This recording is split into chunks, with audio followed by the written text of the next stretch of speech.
ഓനോട് പോയി കാര്യങ്ങളൊക്കെ തുറന്ന് പറയണം. ഓനെ മനസ്സിലാക്കാൻ നിൽക്കൂല. എന്തായാലും ഓനെന്നെ അത്രയ്ക്ക് ഇഷ്ടമല്ലേ ഇനിയും. ഇഷ്ടപ്പെട്ടവർക്ക് വേണ്ടി സമയം മാറ്റി വെക്കുമല്ലോ. പോയിട്ട് കാര്യങ്ങളൊക്കെ എന്തായാലും പറയണം. അപ്പോൾ എനിക്ക് സീരിയസ് ആയിട്ടൊരു കാര്യം പറയാനുണ്ട്.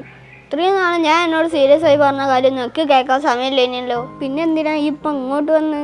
ഞാൻ പറയുന്നത് നീ സമാധാനത്തോട് കേൾക്ക്. ഇതുപോലെ കുറേ നാളെ ഞാൻ എന്നോട് സമാധാനത്തോടെ കാര്യങ്ങൾ പറയാൻ വന്നിനല്ലോ. അതൊന്നും ഈ കേട്ടില്ലല്ലോ. ഇപ്പം എനിക്കിപ്പോൾ എഴുന്ന പെട്ടെന്ന് സമാധാനമൊക്കെ ഉണ്ടായി വന്ന്. ഞാൻ പണ്ട് ഇതിനെപ്പറ്റിയൊന്നും ചിന്തിച്ചില്ലേ. ഇപ്പോഴാണ് എനിക്ക് ഇതിൻ്റെ വില മനസ്സിലാവുന്നത്.